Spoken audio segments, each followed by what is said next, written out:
We're dealing with a new type of function called quadratic functions.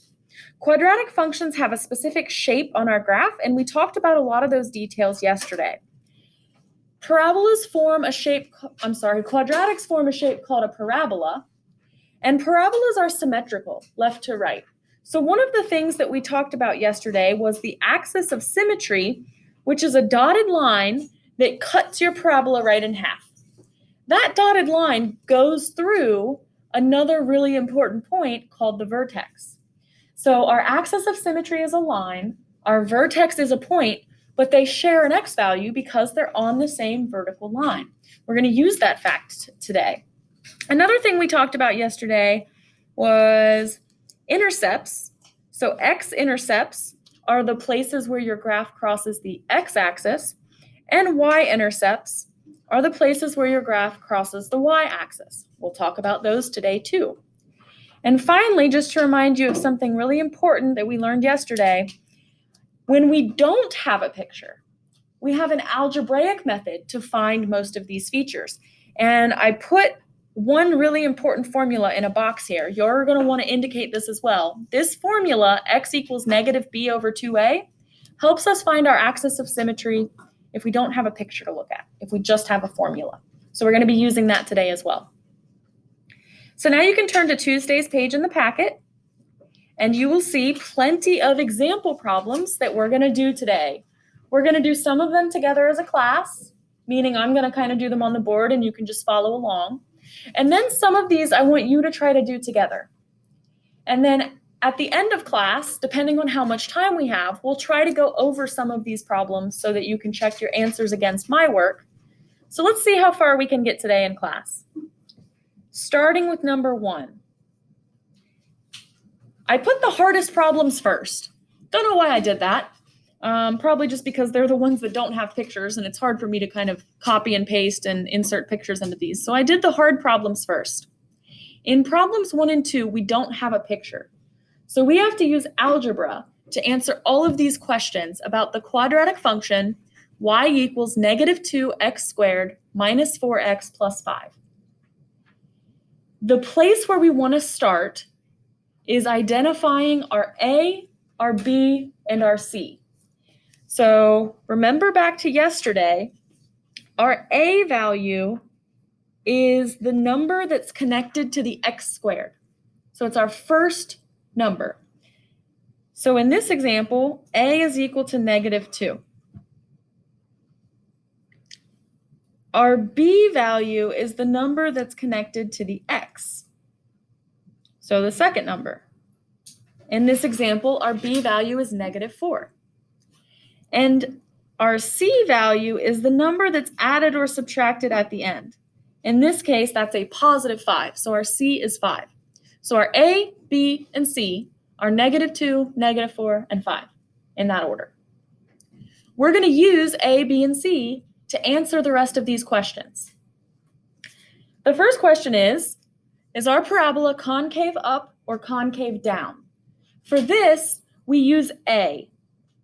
If A is a positive number, we have a concave up parabola. But if A is a negative number, we have a concave down parabola. So in this example, our A value is negative 2. That means this is concave down like a frown. The next question asks us about our y-intercept. If you don't remember how to find your y-intercept, look back at Monday's page on the packet. The y-intercept is the point that we get when we plug 0 in for x. Well, I just want to show you a little trick. If we're plugging 0 in for x, that would make this whole term a 0. Because we're putting a 0 in for x, so we get 0 squared, which is 0. And then anything times 0 is just 0. So that would become 0. Also, this would become 0, because negative 4 times 0 is just 0. So what we would end up with if we plug in 0 is 0 minus 0 plus 5, which is just 5, which happens to be our C value. That is not a coincidence. Your y-intercept is going to be the point 0, C. So whatever your C value is, you put that in your point and you get that as your answer, 0,5 in this case. That's a pattern that you can use kind of as a shortcut to answer some of these questions. The next question is about the axis of symmetry. And for this question, when we don't have a picture to look at, we have to figure out what this is using the formula that I just mentioned. So if you don't remember what the formula is, flip back to Monday's page in the packet. And I'm about to call on somebody to tell me what it is. So if you don't know it, you'll need to look for it. Go back to Monday, find our axis of symmetry formula. And Brendan, can you tell me what the axis of symmetry formula is?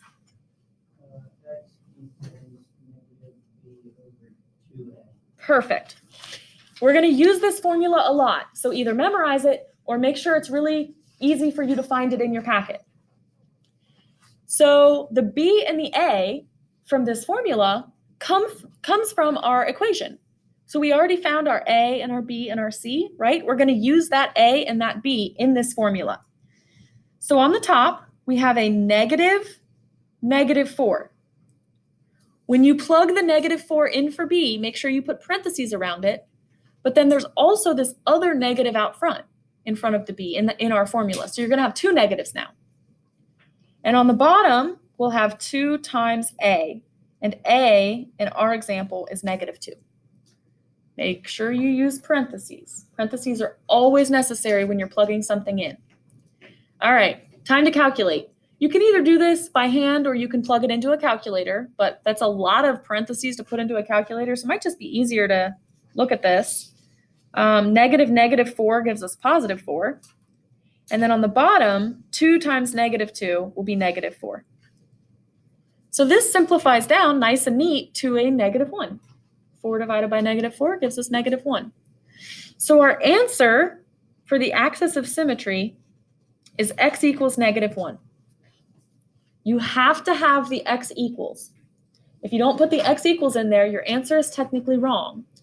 Remember, the axis of symmetry is a line. It's a line. It's not a number, it's a line. So if you don't have the x equals part in your answer, then you've written it in the wrong format. Okay, now finally we get to the vertex. The vertex and the axis of symmetry are like twins. Remember, the axis of symmetry passes through the vertex because the vertex will be the point that's right in the middle of our parabola, and the axis of symmetry cuts right down the middle. So the x value of the axis matches the x value of the vertex.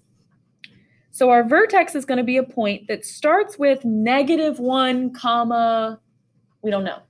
We have to figure that out. How do we find the y value of our vertex?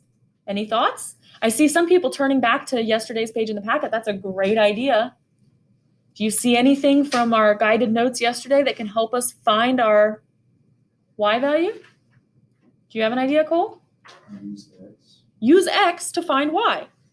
That's what a function is.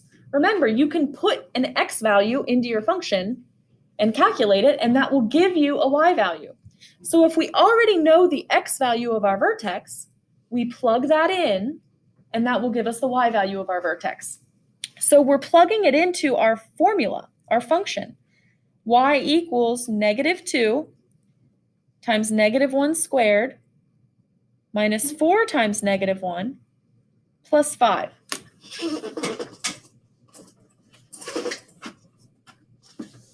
And this is probably a job for a calculator.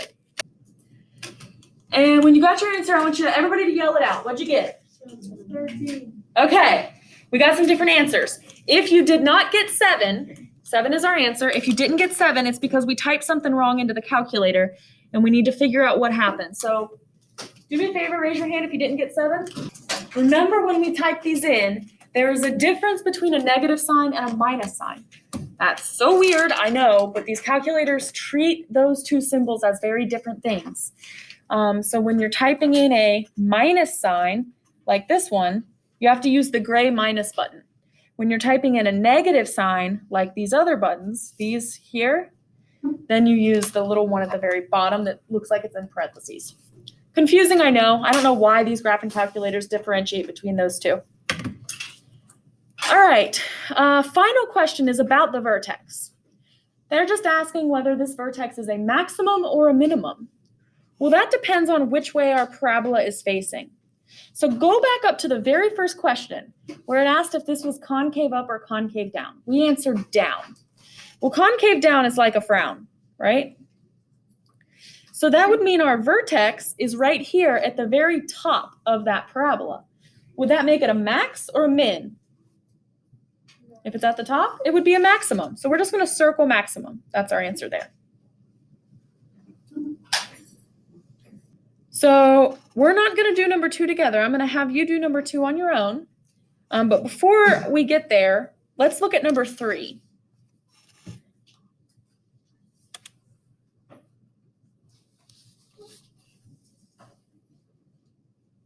Let's see if that helps. Can you guys see that okay? I switched my screen view because this is more of a taller problem.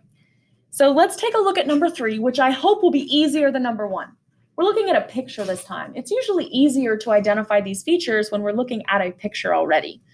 So for number 3, we want to start by determining whether this is concave up like a smile or concave down like a frown. Well, this is a smile that's pointing up forever in both directions. This is concave up. The y-intercept is the point where our graph crosses over the y-axis.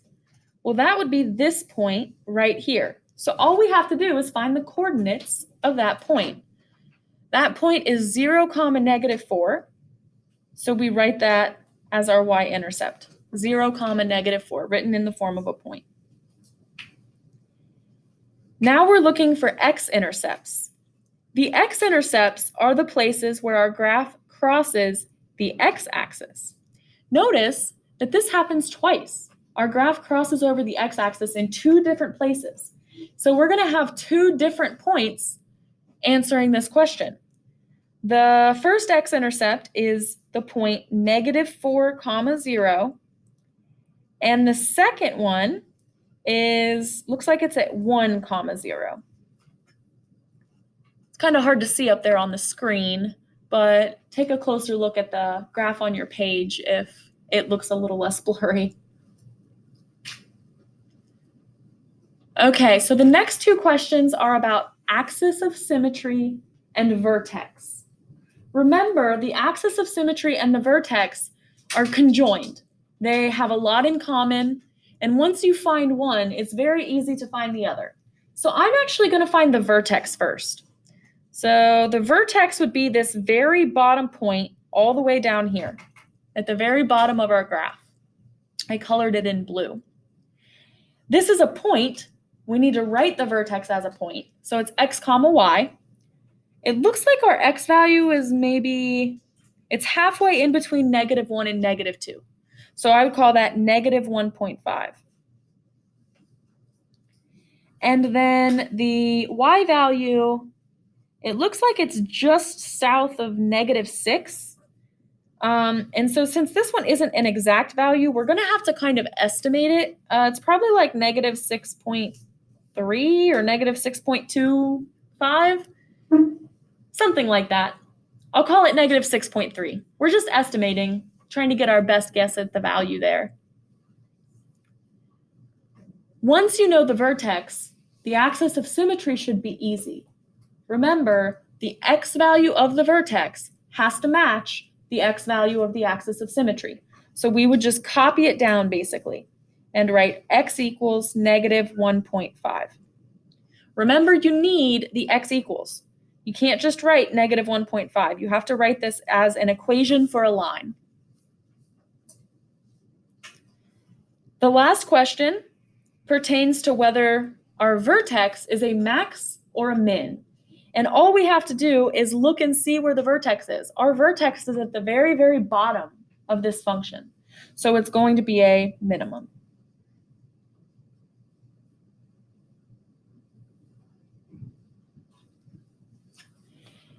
So I feel like hopefully these 2 examples prepare you to do most of the skills practice problems in the packet. There are 9 of them. but it's possible we won't get to all 9 of them today in class. So try to get to as many as you can. You're going to work on the rest of these independently, but I will be here to help you, and I'll be circulating around and answering questions. I also encourage you guys to talk to each other. Maybe if you don't understand something, but your neighbor does understand it, you can help each other figure it out. So talk to each other, talk to me, and we'll all try to get through these problems together. All right, students. Hey, students, I have an announcement about problem 8, which is on the next page. I'm going to show problem 8 up on the screen after I get my screen reoriented here. So problem number 8 is a picture of something that some of you might recognize. Anybody know what this is? The arch, and do you know what city it's in? St. Louis. Yeah, it's called the Gateway Arch, the gateway to the west. It's right by the Mississippi River in St. Louis. It kind of is in the shape of a parabola, so I thought this would be an interesting problem for us to look at. The thing is, this picture doesn't have a graph, right? There's no like x-axis or y-axis, so we're going to have to draw one on here real quick. So we're going to put our x-axis kind of right on the this is the y-axis, my bad. We're going to put the y-axis right at where the left side of the arch meets the ground. So that's our y-axis. And then our x-axis is going to be right on the ground, right where the ground meets the sky. So that's our x-axis. Does that make sense what I'm doing?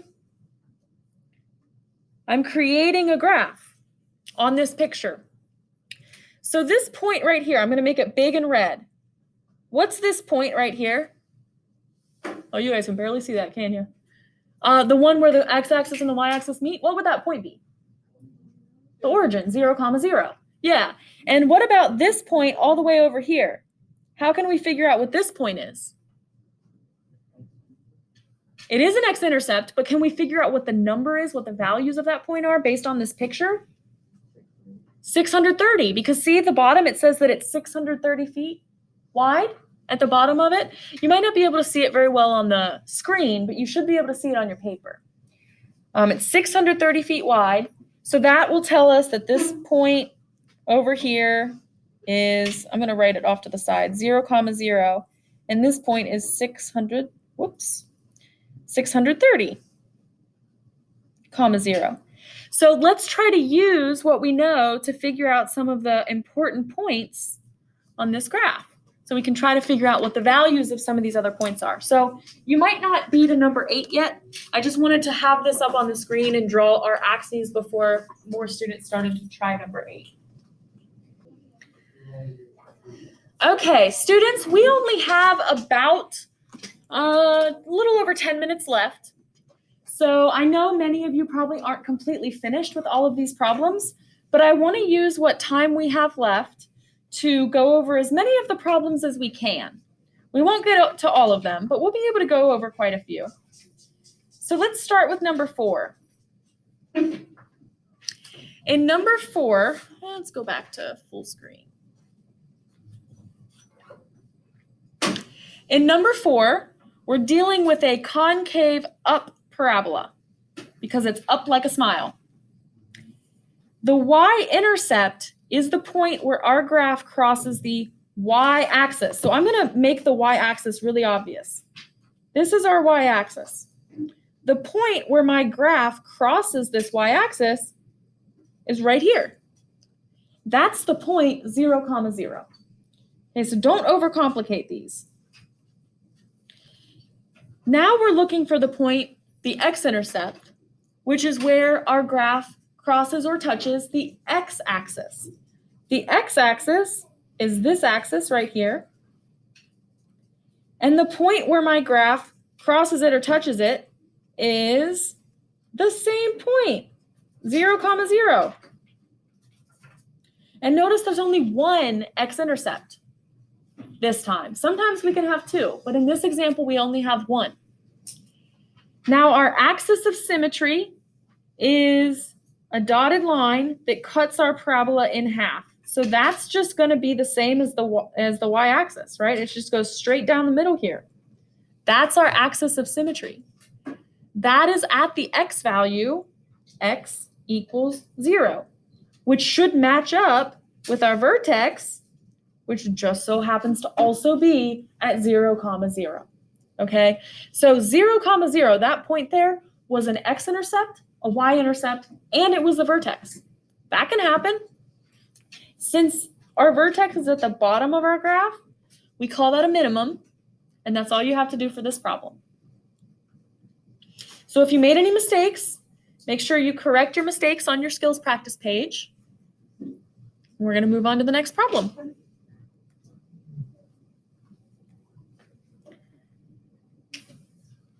In number 5, we've got another downward facing parabola. This is down like a frown. Our y-intercept is the place where our graph crosses the y-axis. That would be the point 0, 8. X, y, 0, 8. Then on to our x-intercepts. Those are going to be the points where our graph crosses the x-axis. So those 2 points are -4, 0 and 2, 0.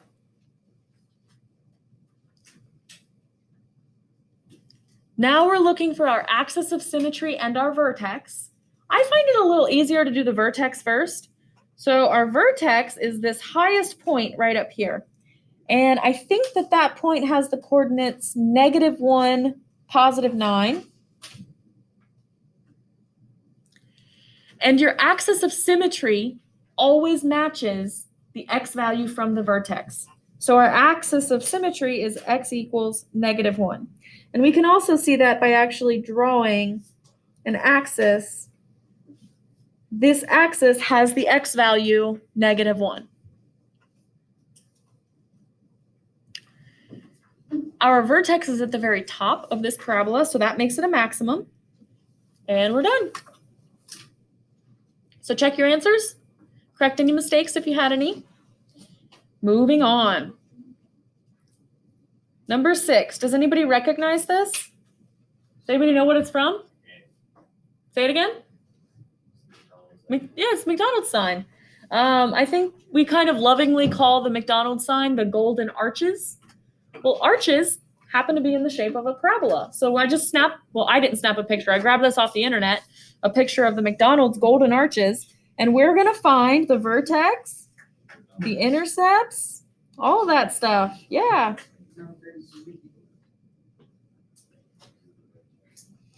All right, so I know this is a really blurry picture, but we're going to assume, we're going to say our y-intercept is right here. That's the point 0, 3. I skipped concavity. This is concave down like a frown. Our x-intercepts, we're going to call them these points right here, just kind of right in the middle of the McDonald's sign. I know you guys probably can't see that very well on the screen in here. Let me use a different color. We're going to say it's these points right here, which are -3, 0 and 1, 0. Next, we're looking for our vertex and our axis of symmetry. Those two things kind of go together. The vertex is the highest point on my parabola. That is at the point -1, 4. And the axis of symmetry has to match up with the vertex because remember, the axis of symmetry goes through the vertex. They will have the same x value. So we write our axis of symmetry as x equals -1.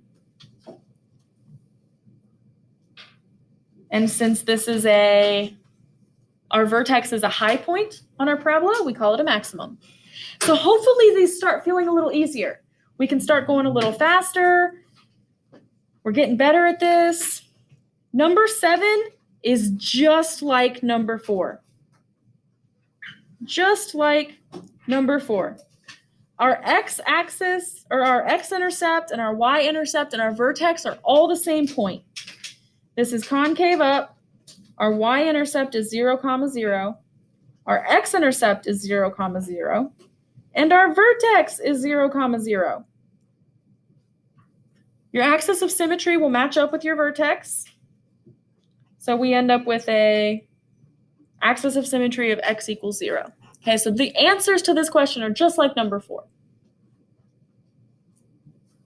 I just really wanted to include a picture of a banana. I thought it was funny that it's kind of like a parabola. All right, number 8 is the problem that I really wanted to get to today, and it looks like we're going to have just enough time. For concavity, we're looking at something that's pointing down like a frown. And we already kind of talked about our y-intercept and our x-intercept. Our y-intercept is the point where this parabola crosses the y-axis, and I asked you to draw your grid so that the bottom of the parabola on the left-hand side goes right through the origin. So the y-intercept is 0, 0. That same point also happens to be an x-intercept, but there are 2 x-intercepts. Our parabola touches the x-axis at 0, 0 and 630, 0.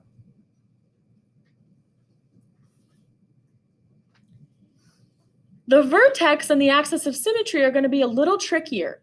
So to find our vertex, we need to know what the x, y value of this point is. How are we going to figure that out? By dividing 630 by 2. Exactly. So we know that the 2 sides are 630 feet apart. And we know that our vertex is right smack dab in the middle. So we take that 630 and we find the very middle, which means divide it by 2. And so you get, what'd you say, Max? 315 is exactly right. So the x value of our vertex is 315. The y value, I don't know if you can see this very well. This is supposed to say it's 650 feet or 630 feet from bottom to top. So the y value up here is 630 as well. So our x, y is 315, 630.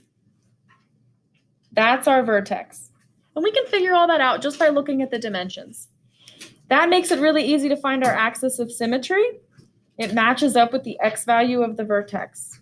X equals 315. And it's a maximum because it's the top. All right, students, we are not going to have time to look at number 9 in class in detail. But here's what I want to say about number 9. The most important part of this problem is finding the right vertex. If your basketball is here and you want it to end up here, then it has to be symmetrical. We are going to have to find a vertex that falls along the exact middle point between these 2 points. That's why symmetry is so important. So you're going to have to find a good vertex that falls along that axis of symmetry. So take another look at number 9 over the next couple of days, and we can talk about this problem when we meet again on Thursday. When we are doing our quiz review, we can kind of pull this question into our quiz review and talk about it then. So hold on to your packets. Make sure you guys remember to do your virtual learning activity tomorrow. A lot of you are skipping those, and every time you skip one, you get a 0, an F.